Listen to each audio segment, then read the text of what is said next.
The colonel attempted to corner her until she snapped his hand before 185 officers.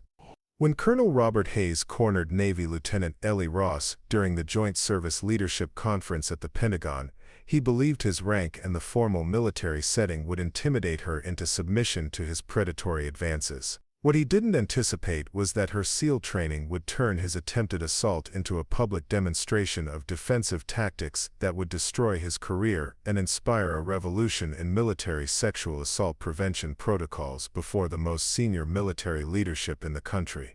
Before we jump back in, tell us where you're tuning in from, and if this story touches you, make sure you're subscribed, because tomorrow I've saved something extra special for you. The Joint Service Leadership Conference was the most prestigious annual gathering of military officers from all branches of the armed forces, bringing together 185 of the most promising mid-level officers for 3 days of strategic planning sessions, leadership development workshops, and networking opportunities that could define careers for the next decade. Selection for attendance was considered a crucial step towards senior command positions and influence over military policy development. Lieutenant Ellie Ross had been selected to represent Navy Special Warfare at the conference, her recent completion of SEAL training and exceptional performance evaluations making her one of the youngest officers ever chosen for the prestigious gathering.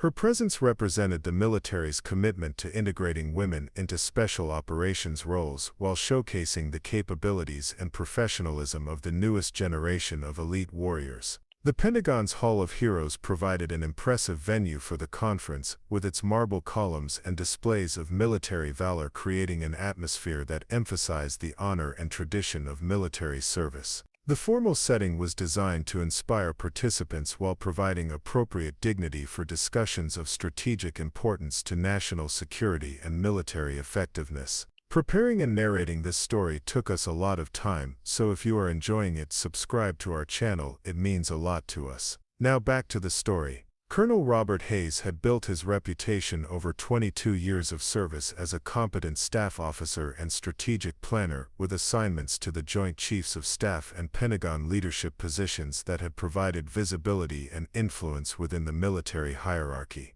His personnel record showed consistent promotion and positive evaluations, while carefully concealing a pattern of inappropriate behavior toward female officers that his rank and connections had protected. The conference schedule included formal presentations, small group discussions, and social networking events designed to build relationships between officers from different services and specialties. These informal interactions were considered as important as the official sessions for career development and inter-service cooperation that would be crucial for future joint military operations. Ellie's participation in the conference had been marked by professional excellence and impressive contributions to strategic discussions, her SEAL training and operational experience providing unique perspectives on modern warfare challenges that senior officers found valuable and thought-provoking. Her insights on special operations integration and women in combat roles had earned respect from participants across all service branches. Colonel Hayes had been observing Ellie throughout the first 2 days of the conference, his interest clearly extending beyond professional appreciation for her military capabilities and strategic thinking.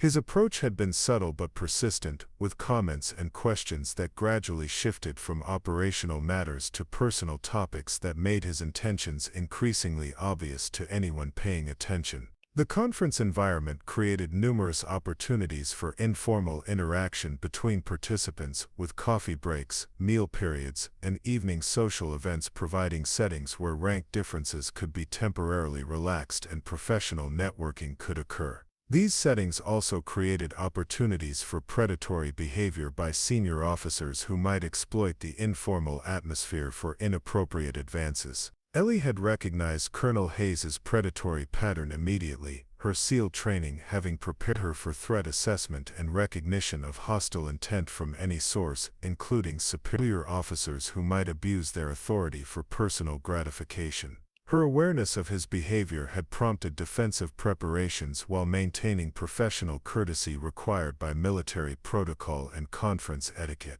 The second evening's reception had been particularly challenging as Colonel Hayes increased the frequency and intensity of his inappropriate comments and physical proximity. Testing boundaries while calculating that Ellie's junior rank and the formal setting would prevent any confrontational response that might embarrass him before his peers and superior officers. Other conference participants had begun to notice Colonel Hayes's behavior, with several officers expressing private concern about his inappropriate conduct toward Lieutenant Ross while recognizing that direct intervention could create career consequences for junior officers who challenged a senior colonel's behavior in such a public and prestigious setting.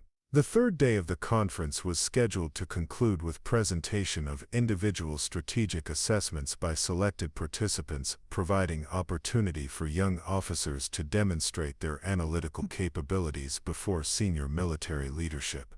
Ellie had been chosen to present her analysis of special operations integration challenges, a topic that would showcase her expertise while addressing critical military policy issues. The morning session had proceeded normally with professional presentations and strategic discussions, but Colonel Hayes's behavior had become increasingly bold as he apparently decided that the conference's final day provided his last opportunity to act on his predatory intentions toward Ellie before participants returned to their regular assignments. The lunch break created the opportunity that Colonel Hayes had been waiting for, as conference participants dispersed throughout the Pentagon's dining facilities and corridor areas for informal networking and continuation of strategic discussions begun during the formal sessions. The dispersed setting provided privacy while maintaining the appearance of professional interaction. Ellie had been reviewing her presentation materials in a conference room adjacent to the main auditorium when Colonel Hayes approached with what appeared to be professional interest in discussing her upcoming presentation on special operations integration.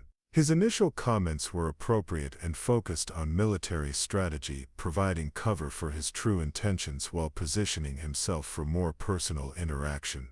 The conference room's location provided relative privacy from the main gathering areas while remaining within the Pentagon's secure environment where all participants were cleared military personnel. Colonel Hayes had selected the location carefully, believing that Ellie's junior rank and the military setting would prevent any resistance to his advances while eliminating witnesses who might interfere with his plans. As Colonel Hayes closed the conference room door behind him and turned toward Ellie with intentions that had nothing to do with military strategy or professional mentoring, he made the fundamental mistake of assuming that her SEAL training was merely a career credential rather than a comprehensive preparation for dealing with threats from any source, including predatory superior officers who assumed rank would guarantee compliance. Colonel Robert Hayes represented a type of predatory officer whose careful cultivation of professional reputation and strategic positioning within military hierarchies had enabled decades of inappropriate behavior while avoiding consequences that would have ended the careers of less connected personnel. His 22 years of service had been marked by steady advancement through staff positions that provided influence while limiting exposure to situations where his character defects might become obvious. Hayes's service record was strategically crafted to emphasize his administrative capabilities and strategic planning expertise while avoiding command positions that would have required the kind of leadership and character assessment that might have revealed his predatory tendencies to supervisors and evaluation boards. His assignments to Pentagon staff positions and joint service committees had provided visibility without accountability. The pattern of inappropriate behavior had begun early in his career when he realized that junior female officers were vulnerable to pressure from superior officers whose influence could make or break careers through evaluation reports and assignment recommendations. His technique involved gradual escalation of inappropriate behavior while using professional mentoring as cover for increasingly personal interactions. His reputation among female officers was an open secret that had been whispered about for years, but formal complaints were rare due to the career consequences that typically befell accusers who challenged senior officers without overwhelming evidence and institutional support. The military's hierarchical structure and emphasis on chain of command created natural protection for predators who understood how to exploit the system. Colonel Hayes had developed sophisticated techniques for identifying vulnerable targets among female personnel assigned to his units or participating in professional development programs where he had influence and access. His preference was for high-achieving officers whose careers could be significantly impacted by his recommendations, making them more susceptible to pressure and less likely to risk confrontation.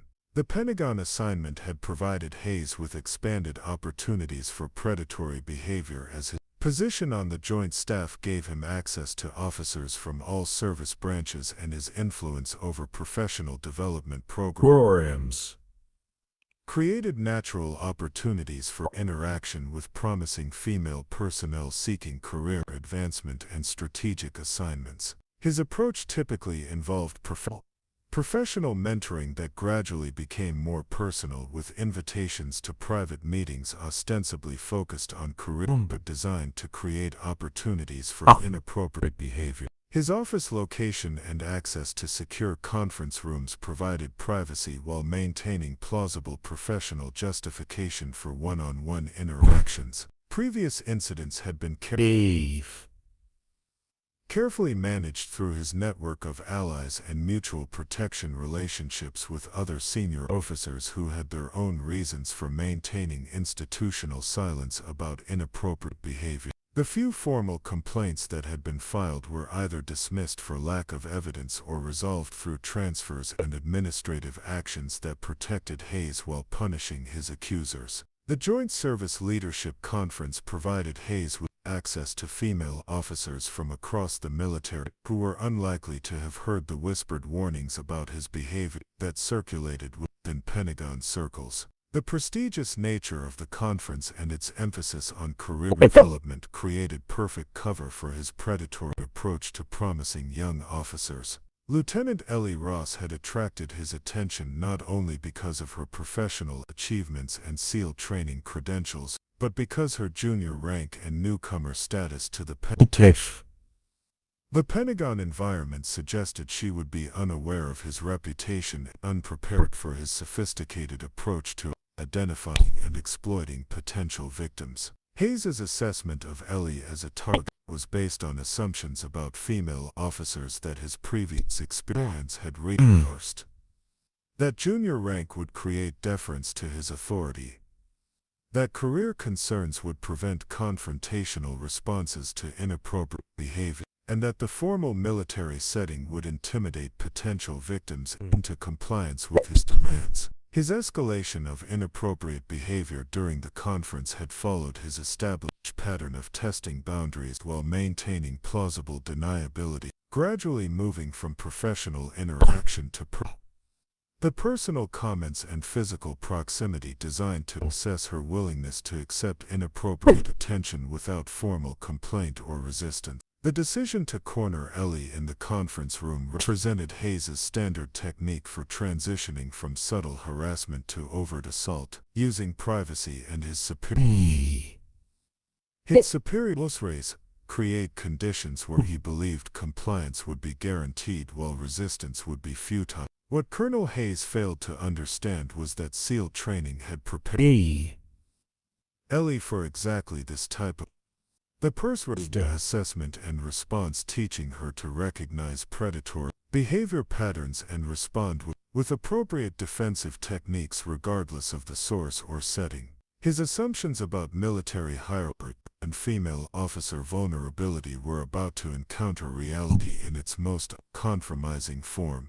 The conference room setting that Hayes had selected for privacy also created the perfect environment for demonstrating that predatory behavior toward military personnel trained in close quarters combat and defensive tactics could have consequences that exceeded his ability to manage or control through rank and institutional influence. His years of successful predatory behavior had created overconfidence in his ability to manipulate situations and personnel, while his understanding of military culture had focused on exploiting hierarchical relationships rather than recognition that elite training programs created personnel whose capability exceeded normal institutional assumptions about compliance and vulnerability. As Colonel Hayes prepared to make his move toward what he assumed would be another successful intimidation and assault of a junior female officer. He was about to discover that some military personnel were prepared to respond to inappropriate behavior with techniques that would transform his predatory confidence into a public demonstration of why advanced combat training extends beyond traditional battle-to-weapon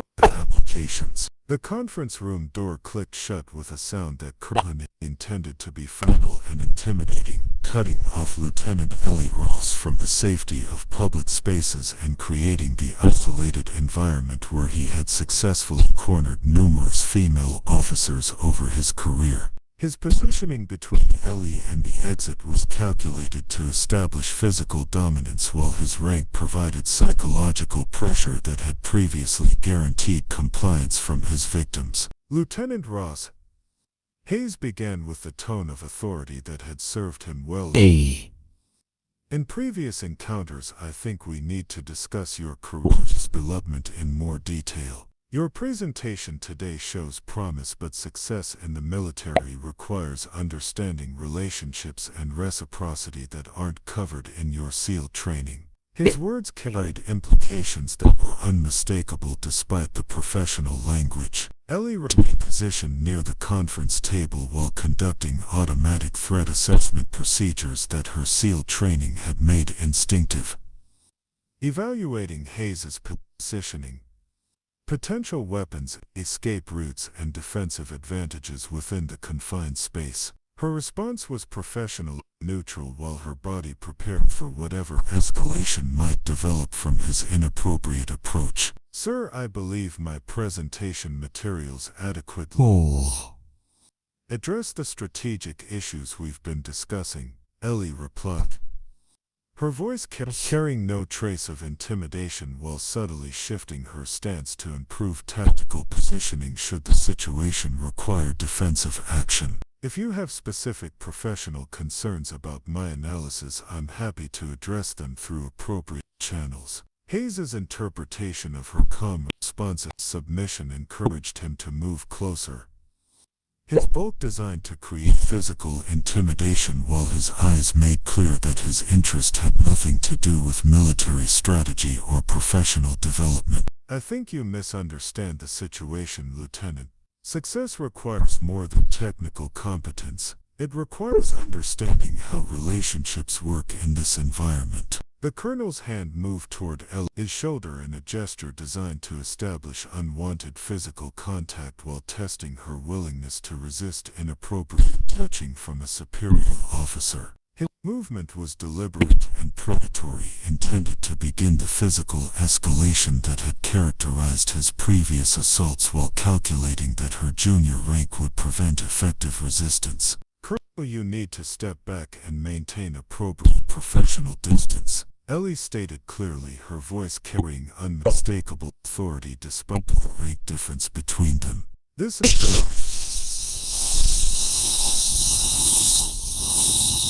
interaction is inappropriate and needs to end immediately. Her warning was both professional courtesy and tactical communication, establishing clear boundaries while preparing for whatever response he might attempt. Hayes's reaction was predictably aggressive, as his authority was challenged by someone he viewed as powerless to resist his advances. You little bitch, he snarled, dropping all pretense of professional interest. Do you think your SEAL training makes you special? I've been breaking stubborn women like you for longer than you've been in service. You'll learn to cooperate or your career ends here. His hand completed its movement toward her shoulder while his other hand reached for her arm, intending to physically control her movement while demonstrating the futility of resistance against his superior size and rank. The gesture was meant to establish physical dominance while beginning the assault that he had carefully orchestrated through his conference room selection and timing. The moment Hayes's fingers made contact with Ellie's uniform, her SEAL training took complete control of the situation, with responses that had been drilled into muscle memory through thousands of hours of close-quarters combat preparation.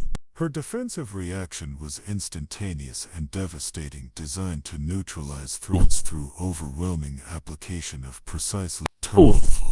Her left hand intercepted Hayes's grabbing motion with lightning speed, seizing his wrist and applying pressure to nerve clusters that immediately disrupted his grip strength, while her right hand delivered a precise strike to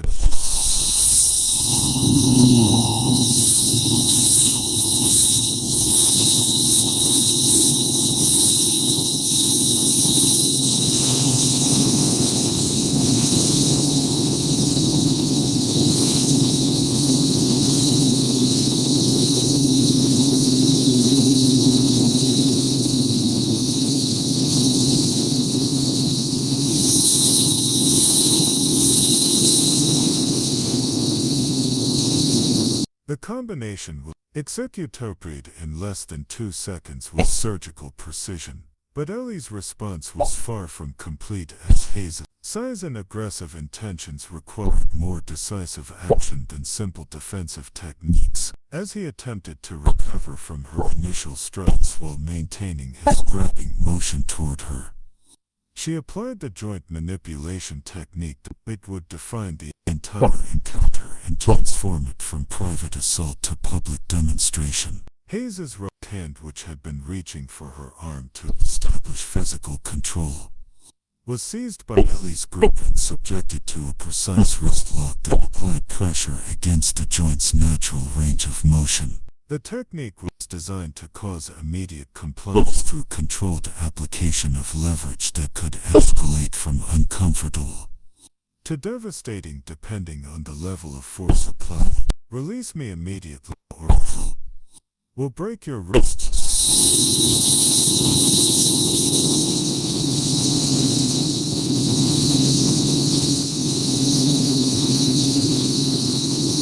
Her grip maintained perfect control over Hayes's hand, while positioning allowed her to increase pressure incrementally until compliance was achieved or injury became necessary. Hayes's response was pure rage at having his authority challenged by someone he had assumed would be helpless against his physical and institutional advantages. "You crazy bitch!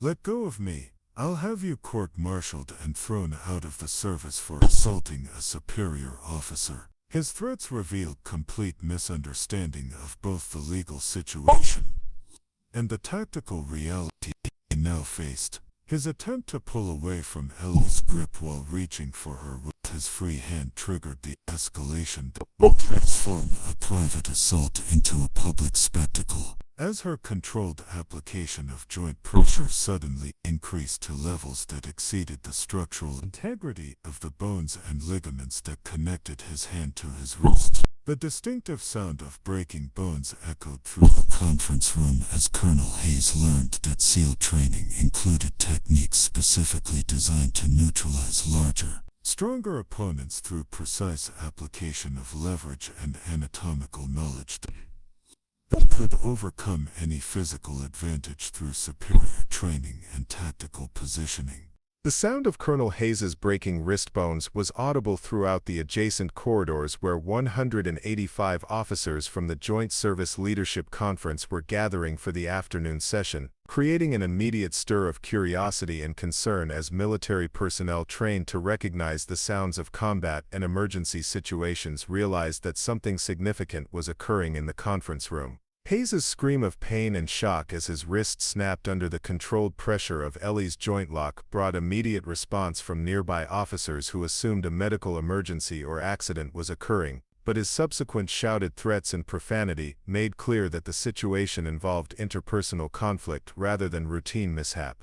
"You psychotic bitch, you broke my fucking hand." Hayes shrieked as the reality of his injury penetrated the rage and disbelief that had initially overwhelmed his ability to process what was happening to him. "I'll have you charged with assault and thrown in prison." "Security! Someone call security!" His panic was evident as the situation spiraled beyond his control. Lieutenant Ellie Ross maintained her professional composure while controlling Hayes's broken wrist with minimal pressure, her SEAL training having prepared her for post-combat procedures that included restraining hostile personnel while awaiting backup or law enforcement response. Her calm demeanor contrasted sharply with Hayes's obvious panic and increasingly hysterical behavior. The conference room door burst open as Major Patricia Williams, the conference coordinator, led a group of senior officers who had heard Hayes's screams and were responding to what appeared to be an emergency situation requiring immediate intervention. Their entry revealed a scene that none of them had expected: a junior female officer restraining a senior colonel who was obviously injured.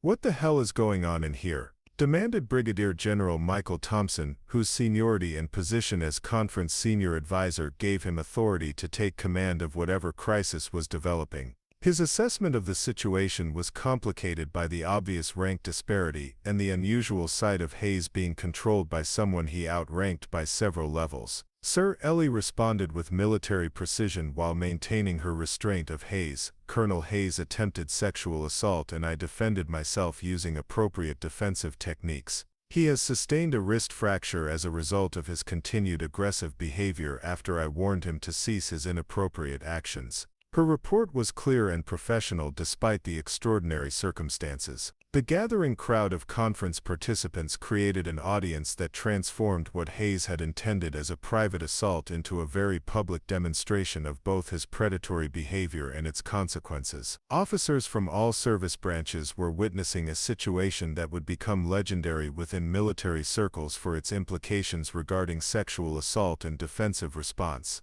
Hayes's attempts to control the narrative were undermined by his obvious injury and the professional manner in which Ellie was handling the situation, while his increasingly frantic denials and threats were creating exactly the kind of spectacle that would make the incident impossible to conceal or minimize through administrative channels. "She's lying. She attacked me without provocation." Hayes gasped through the pain of his broken wrist. "I was providing professional mentoring and she went insane.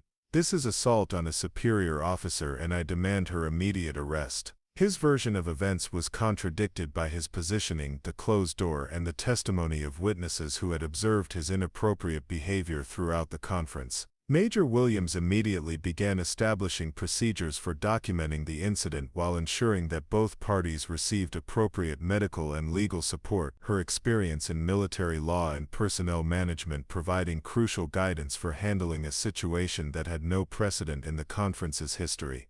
"Lieutenant Ross, you may release Colonel Hayes now that security personnel are present," General Thompson instructed, his tone suggesting that he was taking the allegations seriously while ensuring that proper procedures were followed for what was clearly going to become a formal investigation with significant implications for both officers involved. The release of Hayes's broken wrist allowed him to survey the damage while attempting to process the reality that his career was likely ending in the most public and humiliating way possible, surrounded by peers and superiors who were witnessing his predatory behavior and its consequences before the most prestigious gathering of military officers in the country. Medical personnel who had been summoned by the initial emergency began treating Hayes's injury while military police prepared to take statements from all parties involved in what was clearly a criminal matter requiring formal investigation and legal proceedings that would determine the facts and appropriate consequences for both the assault and the defensive response. The audience of 185 officers provided witnesses to both Hayes's behavior and creating a public record that would be impossible to suppress or manipulate through the institutional channels that had previously protected Hayes from consequences for his predatory actions against female personnel. Colonel James Mitchell, the conference's legal advisor, immediately recognized the significance of the incident for military sexual assault policy and prevention training, understanding that the public nature of the event would require comprehensive response that addressed both the specific incident and its broader implications for military culture and command responsibility. "All conference participants need to remain available for statement collection," Major Williams announced to the assembled officers. "This incident will require thorough investigation and documentation of all relevant facts and circumstances." Her direction ensured that the extensive witness pool would provide complete testimony about Hayes's behavior and Ellie's response.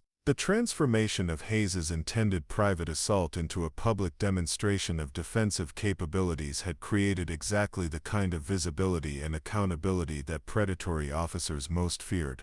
while providing a powerful example of how proper training and professional courage could effectively address inappropriate behavior regardless of rank disparities or institutional pressure. The arrival of Pentagon military police transformed the conference room into a formal crime scene. Investigators began documenting evidence and collecting statements from the 185 officers who had witnessed various aspects of Colonel Hayes's inappropriate behavior and the confrontation that had resulted in his broken wrist. The response was immediate and professional, reflecting the serious nature of allegations involving sexual assault by a senior officer. Staff Sergeant Maria Rodriguez, the lead military police investigator, immediately established interview procedures that would preserve the integrity of witness statements while ensuring that both Colonel Hayes and Lieutenant Ellie Ross received appropriate legal representation and medical evaluation. Her experience with sexual assault cases provided crucial expertise for handling the complex legal and procedural issues involved. Hayes's medical treatment revealed a complex wrist fracture involving multiple bones that would require surgical repair and extended rehabilitation, while also providing forensic evidence about the precise nature of the defect that had caused his injury. The medical documentation would be crucial for determining whether Ellie's response constituted appropriate self-defense or excessive force. Lieutenant Commander Sarah Kim, the Navy legal representative assigned to advise Ellie, immediately recognized the significance of the case for military sexual assault prevention and the precedent it would establish for defensive response by personnel who possessed advanced combat training. Her guidance would be essential for navigating the complex legal issues surrounding use of force against superior officers. The witness interview process revealed a consistent pattern of inappropriate behavior by Hayes throughout the three-day conference, with multiple officers providing detailed statements about comments, gestures, and actions that established clear evidence of sexual harassment escalating toward assault. The testimony created an overwhelming record of predatory conduct that contradicted Hayes's claims of innocence. Brigadier General Thompson's statement as senior officer present provided official recognition that Ellie's response had been both appropriate and professionally handled, despite the severity of Hayes's injury. His testimony would carry a significant weight in any legal proceedings while establishing command support for personnel who defended themselves against sexual assault regardless of rank differences. The Pentagon security camera system provided video evidence of Hayes's behavior during public portions of the conference, while audio recording equipment in the conference room had captured portions of the confrontation that corroborated Ellie's version of events and contradicted Hayes's claims about the circumstances leading to his injury. Colonel Mitchell's legal analysis indicated that Hayes's behavior clearly constituted attempted sexual assault under both military and civilian law, while Ellie's defensive response appeared to be justified use of force in preventing serious criminal activity. The legal framework strongly supported her actions despite the severity of Hayes's injury and their rank disparity.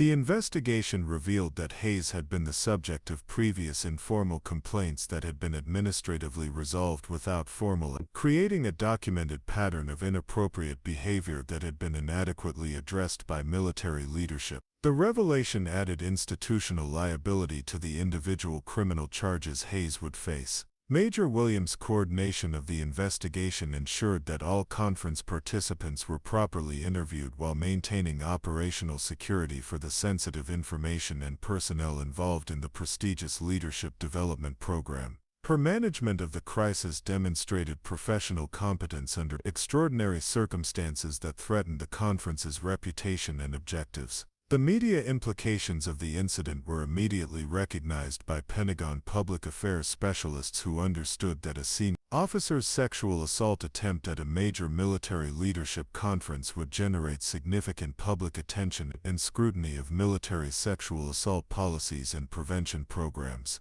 Hayes's legal representation faced the challenge of defending against overwhelming evidence of predatory, while attempting to characterize his client's actions as misunderstanding rather than criminal assault. The extensive witness testimony and physical evidence made traditional defense strategies virtually impossible to implement effectively. The military justice system's response included immediate suspension of Hayes from all duties pending completion of the investigation and formal charges. while ensuring that his security clearances and access to military facilities were revoked to prevent any possibility of retaliation or evidence tampering during legal proceedings. Ellie's statement to investigators was comprehensive and professionally delivered, providing detailed information about Hayes's approach, her warnings, and the defensive techniques she had used to prevent the assault from continuing. Her testimony demonstrated both the appropriateness of her response and the effectiveness of SEAL training for personal protection in addition to military operations.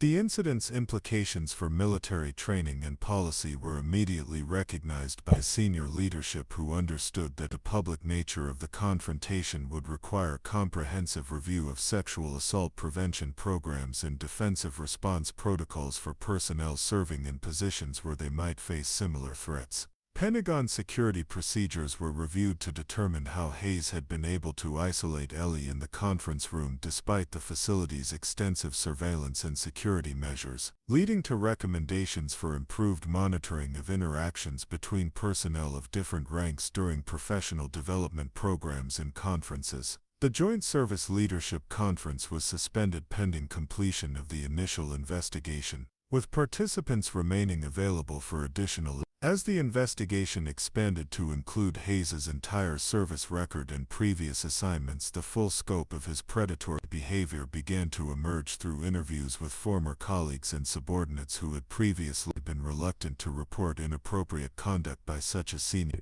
and well-connected officer within the military hierarchy. The comprehensive investigation into Colonel Hayes's assault attempt revealed a pattern of predatory behavior that extended throughout his 22-year military career, with evidence emerging from multiple duty stations and assignments that painted a disturbing picture of systematic abuse of authority and institutional failures to address repeated complaints from female personnel who had been victimized by his inappropriate conduct. Staff Sergeant Rodriguez's investigative team uncovered personnel records showing at least 15 formal and informal complaints against Hayes dating back to his early career as captain, with administrative responses that consistently protected his advancement while transferring or punishing the women who had reported his behavior. The pattern revealed institutional complicity and enabled his predatory. Digital forensic analysis of Hayes's Pentagon computer systems and personal devices revealed extensive files containing photographs and personal information about female officers who had served under his command or participated in programs where he had influence. The collection suggested premeditation and systematic targeting that went far beyond opportunistic harassment. Lieutenant Commander Kim's legal review of the evidence determined that Hayes's behavior constituted multiple violations of military law, including sexual assault, abuse of authority, conduct unbecoming an officer, and violation of equal opportunity policies. The charges would likely result in dismissal from service and civilian criminal prosecution for sexual assault and related offenses. The medical examination of Hayes's wrist injury confirmed that Ellie's defensive technique had been precisely applied with exactly the amount of force necessary to stop his assault without causing unnecessary additional damage. The forensic evidence supported her testimony that the injury had resulted from his continued aggressive behavior after she had warned him to cease his inappropriate actions. Interview statements from the 185 conference participants provided overwhelming evidence of Hayes's inappropriate behavior throughout the three-day event, with multiple witnesses describing comments, gestures, and actions that demonstrated clear intent to sexually harass and assault Lieutenant Ross. The testimony created an unassailable record of predatory conduct that contradicted every aspect of Hayes's defense.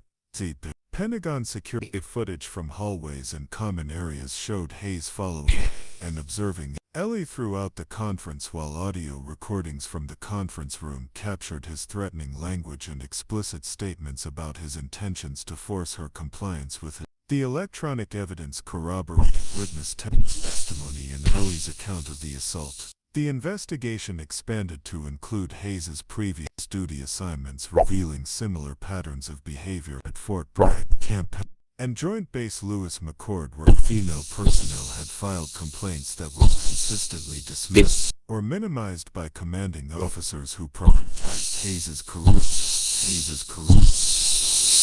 Brigadier General Thompson's testimony provided crucial command perspective on the incident, confirming that Ellie's response had been professional, appropriate, legal, under both military law and Pentagon security. His statement would be essential for establishing that her actions were defiant. Despite Hayes' Soy's involvement added federal civilian oversight to the military, ensuring that all aspects of the case were properly addressed, and that institutional failures to prevent Hayes' predatory behavior be subject to Colonel Mitchell's legal analysis revealed that Hayes' position on the Joint Staff had provided him with access to classified personnel information that he had used to identify and target female officers for arrest. His abuse of security clearances and official position added federal criminal charges to the military justice proceedings already underway. The investigation uncovered evidence that Hayes had used his influence over performance evaluations and assignment recommendations to coerce compliance from female officers who had resisted advance, while rewarding those who had submitted to with favorable career opportunities. The systematic abuse of authority revealed corruption that extended beyond individual criminal behavior. Psychological evaluation of Hayes revealed personality disorder consistent with predatory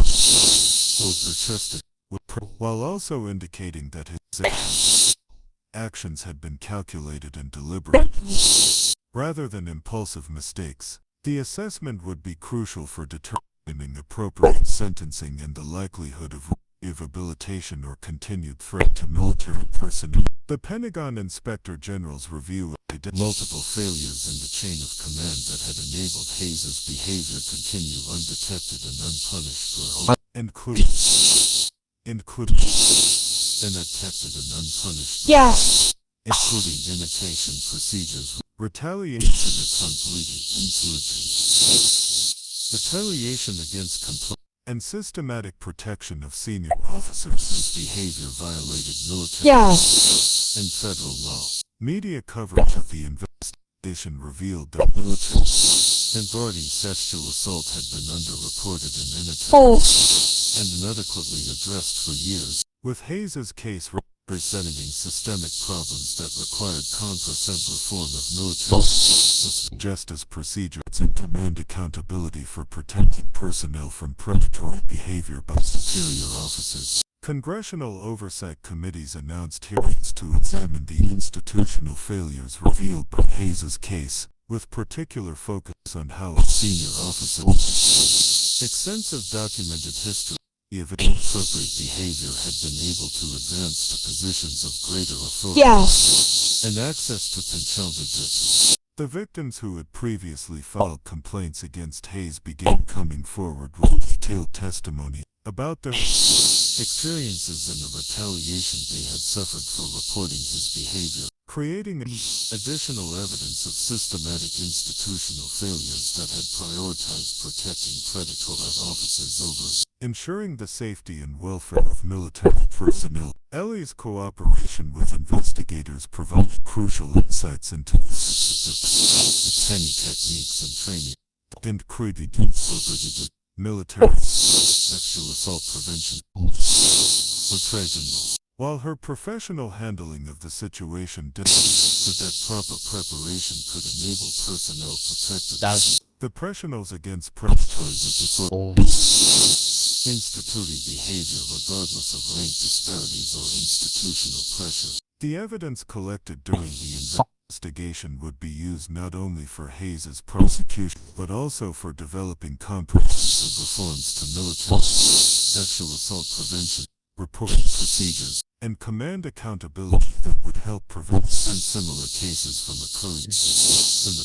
The victims received appropriate support and protection. As the investigation neared completion, the full scope of Hayes' predatory behavior and the institutional failures that had enabled it became clear. setting the stage for legal proceedings that would determine not only his individual fate but also the military's commitment to protecting personnel from sexual assault and holding leaders accountable for creating safe and professional environments. The command response to Colonel Hayes's exposure as a serial predator triggered the most comprehensive military sexual assault prevention reform in decades, as senior leadership recognized that the public nature of the incident and overwhelming evidence of institutional failures required immediate and decisive action to restore credibility and protect personnel from similar predatory behavior by superior officers. Secretary of Defense Patricia Hartman personally reviewed the case files and ordered immediate implementation of enhanced reporting procedures, independent investigation protocols, and command accountability measures designed to prevent the systematic protection of predatory officers that had enabled Hayes's decades of inappropriate behavior to continue undetected by senior leadership.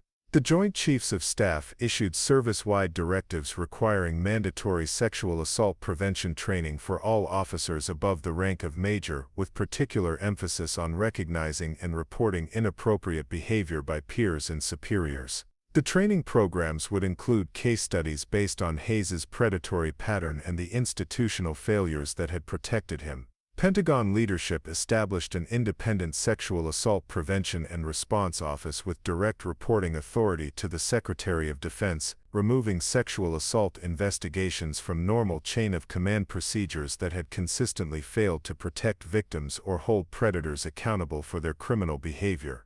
Lieutenant General Maria Santos was appointed to lead the new office, her selection based on extensive experience with military justice and a reputation for uncompromising integrity in addressing institutional problems that senior leadership had previously been reluctant to acknowledge or address through meaningful reform rather than administrative band-aids. The investigation's revelation of Hayes's systematic abuse of security clearances and personnel information led to comprehensive review of information access controls and monitoring procedures designed to prevent future misuse of classified systems for personal predatory purposes. The security implications extended beyond individual criminal behavior to encompass protection of sensitive military information. Congressional testimony by Pentagon leadership acknowledged decades of institutional failures in addressing military sexual assault while committing to comprehensive reforms that would ensure accountability for commanders who failed to protect their personnel from predatory behavior by subordinates, peers, and superior officers within their areas of responsibility.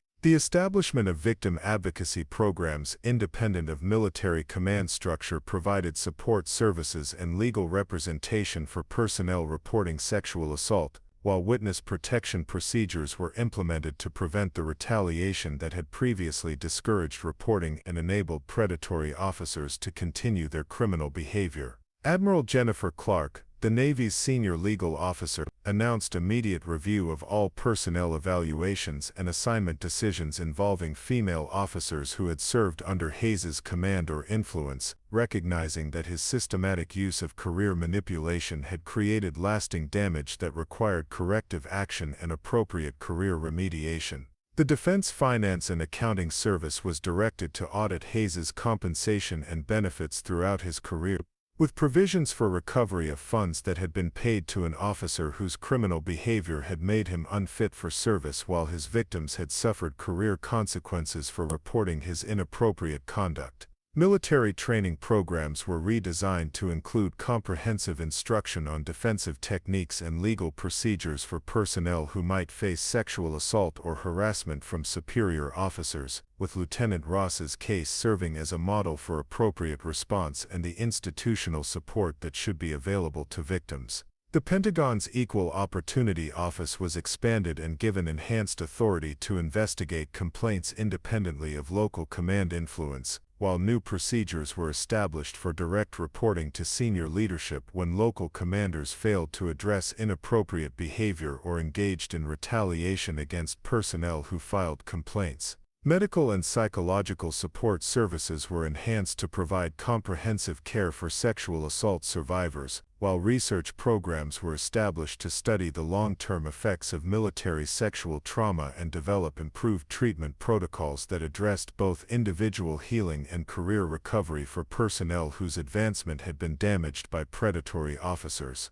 The military justice system was reformed to include specialized sexual assault prosecution units with enhanced training and resources, while defense procedures were modified to prevent the re-victimization of complainants that had characterized previous approaches to military sexual assault cases that prioritized protecting institutional reputation over seeking justice. Educational programs were implemented at all service academies and officer training schools to ensure that future military leaders understood their responsibility for creating professional environments free from sexual harassment and assault, while emphasizing the criminal nature of such behavior and the severe consequences for officers who violated their sworn duty to protect subordinates.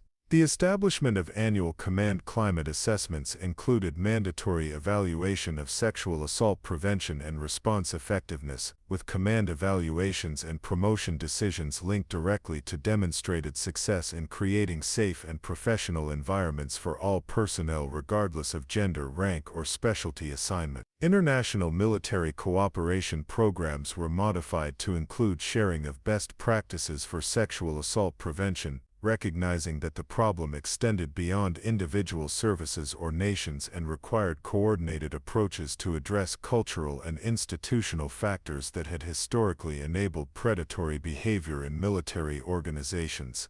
Lieutenant Ross's professional handling of the assault and her cooperation with institutional reform efforts earned recognition from senior leadership who understood that her courage in defending herself, supporting comprehensive investigation had catalyzed changes that would protect countless future military personnel from similar predatory behavior. The reform implementation timeline was accelerated due to congressional oversight and public attention, with quarterly progress reports required to document measurable improvements in sexual assault prevention reporting rates, successful prosecutions, and victim satisfaction with institutional support services and career protection measures. The court-martial proceedings against Colonel Robert Hayes became a landmark case in military sexual assault prosecution as the overwhelming evidence and public attention ensured that the trial would establish crucial precedents for holding senior officers accountable while demonstrating the military justice system's commitment to protecting personnel from predatory behavior regardless of rank or institutional influence.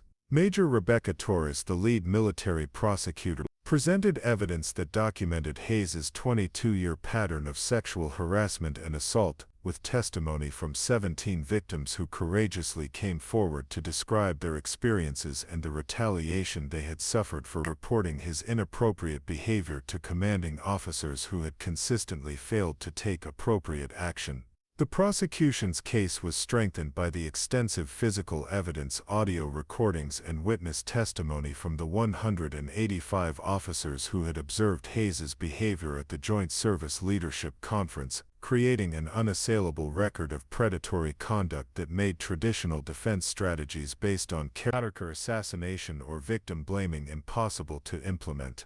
Lieutenant Commander Kim's representation of Lieutenant Ross ensured that her rights were protected throughout the proceedings, while her testimony provided crucial evidence about Hayes's assault attempt and the defensive techniques she had used to prevent the attack from escalating beyond the broken wrist that had ended his predatory career in the most public way possible.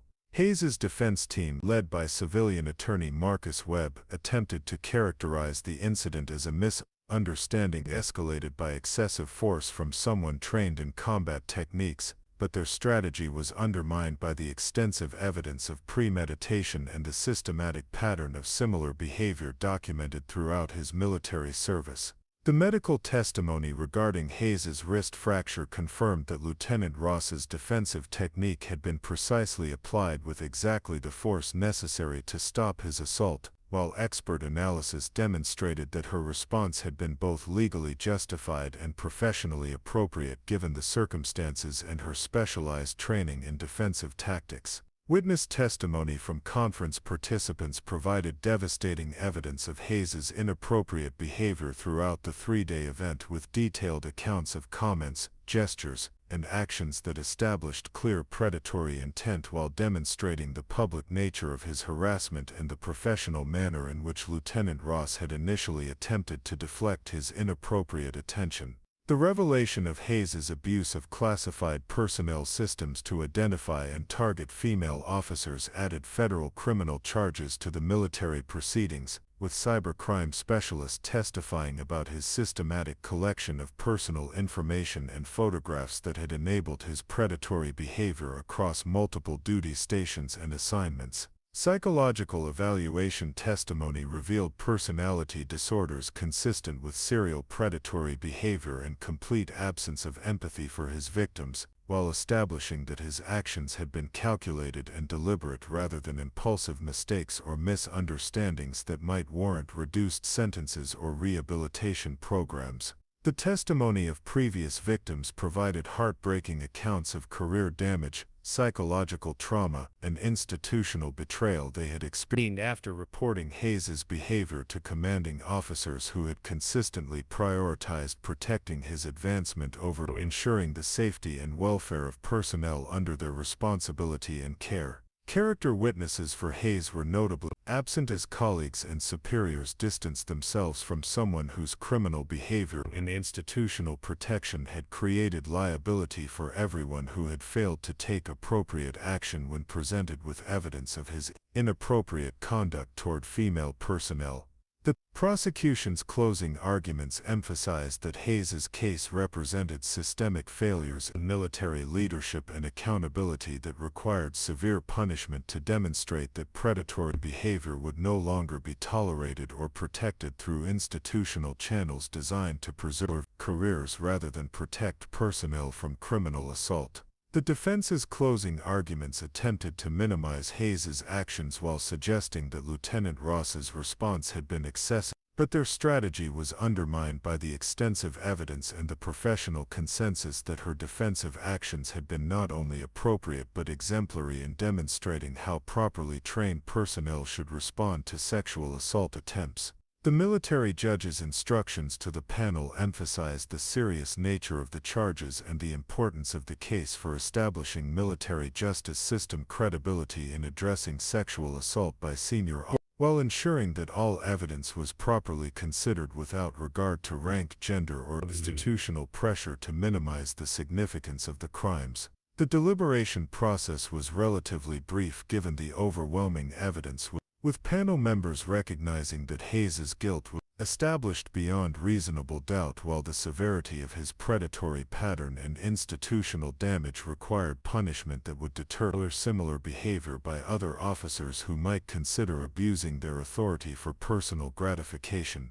The verdict was unanimous on all charges including sexual assault, abuse of authority, conduct unbecoming an officer, and misuse of classified systems, with additional findings that Hayes's behavior had brought discredit upon the military service and violated his oath to protect and defend personnel under his command and influence. The sentencing phase would determine whether Hayes received the maximum punishment available under military law, including dismissal from service, forfeiture of all pay and benefits, and confinement that would ensure he never again had opportunity to victimize military personnel or abuse the authority and trust that had been placed in him throughout his career. The sentencing of Colonel Robert Hayes resulted in the maximum punishment allowable under military law: dismissal from service, forfeiture of all pay and allowances, 25 years confinement at the United States Disciplinary Barracks at Fort Leavenworth. The severity of the sentence reflected both the extensive nature of his predatory behavior and the institutional damage caused by decades of systematic abuse of authority and trust. The military judge's sentencing statement emphasized that Hayes's crimes represented a fundamental betrayal of military values and the sacred trust placed in officers to protect and lead personnel under their command, while noting that his systematic predatory behavior had damaged not only individual victims but the entire military institution's credibility and effectiveness. Lieutenant Ross's victim impact statement was delivered with the same professional composure she had demonstrated throughout the crisis, describing the attempted assault and its implications while emphasizing her commitment to supporting institutional reforms that would protect future military personnel from similar predatory behavior by officers who abused their positions of authority and trust. The 17 other victims who testified during the trial proceedings received formal recognition from military leadership for their courage in coming forward despite years of institutional retaliation and neglect.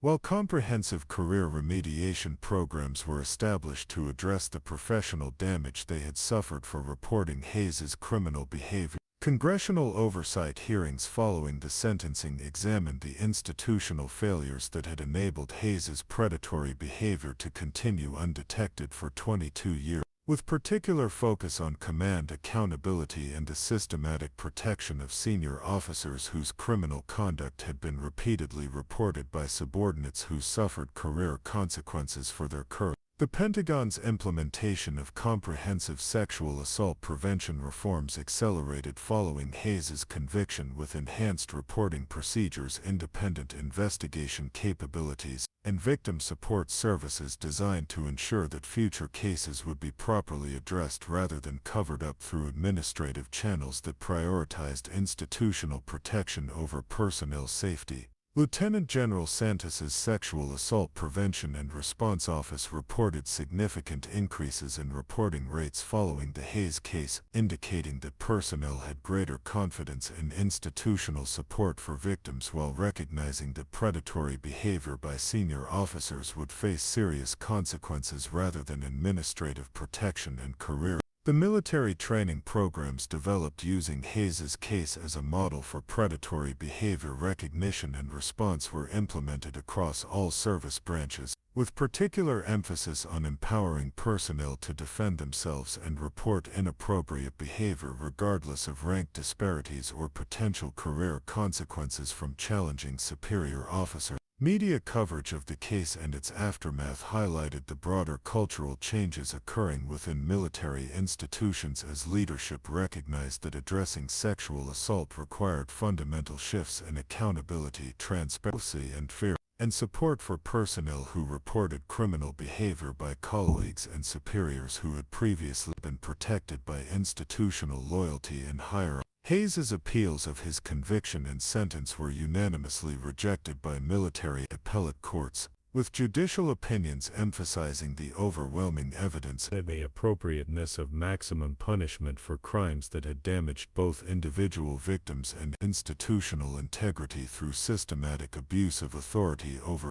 civil litigation filed by Hayes's victims, resulted in substantial financial settlements that acknowledged the institutional failures and command negligence that had enabled his predatory behavior to continue despite repeated reports and clear evidence of inappropriate conduct toward female personnel. Throughout his career, Lieutenant Ross's recognition through military awards and professional advancement reflected leadership acknowledgement that her courage in defending herself and supporting comprehensive reform had catalyzed institutional changes that would protect countless future military personnel from similar predatory behavior by officers who might consider abusing their positions. The establishment of the Hayes Prevention Protocol created standardized procedures for identifying and addressing predatory behavior patterns before they escalated to criminal assault, with emphasis on early intervention, victim protection, and command accountability for maintaining professional and free from sexual harassment and intimidation.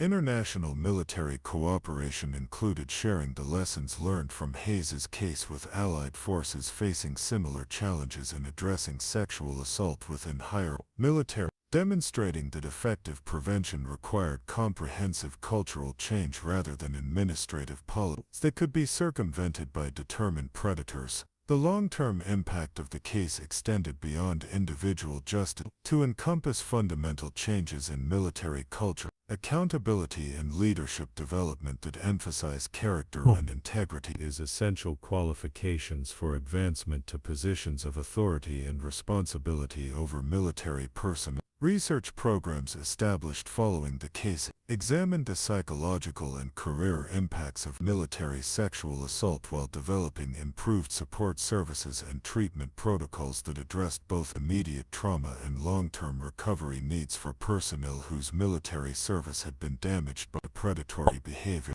The annual Hayes Memorial Lecture at the Pentagon brought together military leaders, legal experts, and victim advocates to review progress in sexual assault prevention while ensuring that the lessons learned from his case remain central to ongoing efforts to create safe and professional military environments. As Hayes began his confinement at Fort Leavenworth, stripped of rank and benefits while facing additional civilian criminal charges, his case had already transformed military sexual assault prevention in ways that would protect generations of future military personnel from the predatory behavior that had characterized his career and damaged countless lives through institutional failures and command negligence. 5 years after Colonel Hayes's conviction and imprisonment, the military sexual assault prevention reforms triggered by his case had fundamentally transformed military culture and institutional accountability, creating comprehensive systems for protecting personnel while ensuring that predatory behavior faced immediate and severe consequences regardless of rank or institutional connections that had previously provided immunity from prosecution. Lieutenant Ross, promoted to lieutenant commander and serving as director of military sexual assault prevention training at the Naval War College, had become a leading advocate for defensive training and institutional reform. Her professional expertise and personal experience providing crucial insights for policy development and training programs that empowered personnel to protect themselves and report inappropriate behavior. The Pentagon's annual Sexual Assault Prevention Report documented dramatic improvements in reporting rates, successful prosecutions, and victim satisfaction with institutional support services, while noting significant decreases in incidents involving senior officers whose predatory behavior had been deterred by enhanced accountability measures and career consequences for inappropriate conduct.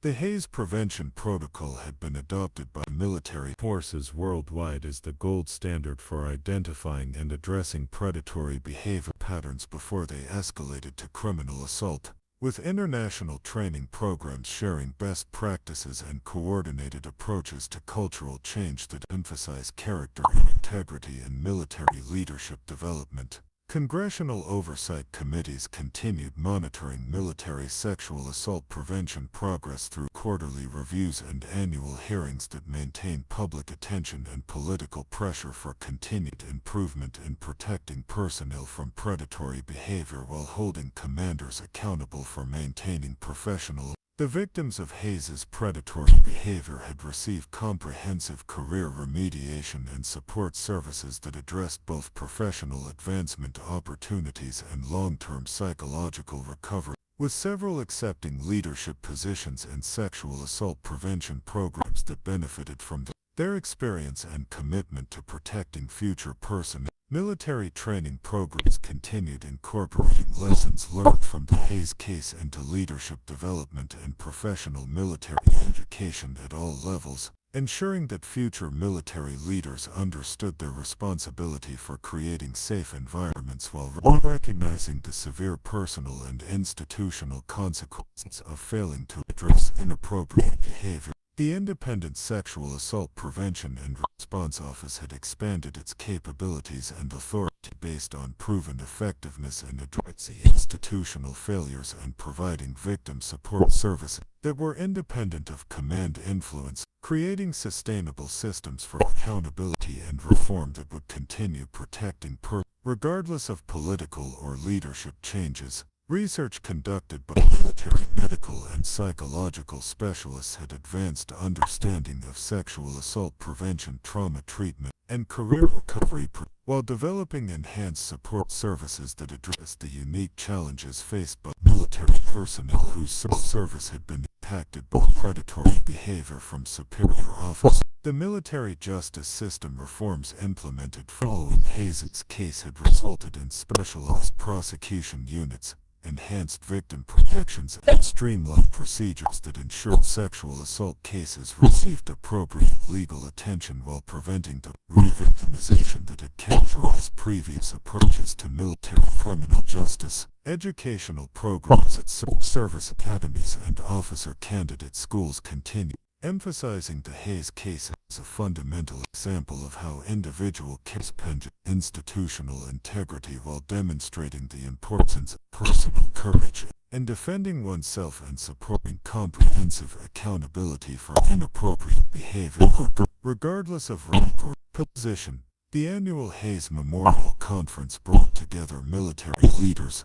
legal experts, victim and policymakers to review progress in sexual assault prevention while identifying emerging challenges and developing enhanced approaches to protecting personnel from predatory behavior in evolving military environments and operational contexts. Lieutenant Commander Ross's published research on defensive training and institutional reform had become required reading in military personnel development programs worldwide. Her academic work complementing her practical experience and demonstrating how proper preparation and institutional support could empower personnel to protect themselves while supporting comprehensive cultural change. The long-term career consequences for officers who had failed to address Hayes's predatory behavior served as ongoing reminders that command accountability was essential for maintaining professional environments, with several senior officers losing promotions and facing career termination for their failures to protect personnel under their responsibility. International military partnership programs included comprehensive sharing of sexual assault prevention best practices, training materials, and policy frameworks developed through lessons learned from the Hayes case, demonstrating American leadership in addressing institutional challenges that affected military forces globally. The transformation of military culture surrounding sexual assault prevention had extended beyond individual behavior modification to encompass fundamental changes in leadership selection, performance evaluation, and career advancement criteria that emphasize character and integrity as essential qualifications for positions of authority over military personnel. As Hayes continued serving his sentence at Fort Leavenworth, his case remained a powerful reminder of the severe consequences facing military personnel who abused their authority while serving as ongoing motivation for continued vigilance and improvement in protecting personnel from predatory behavior through enhanced prevention reporting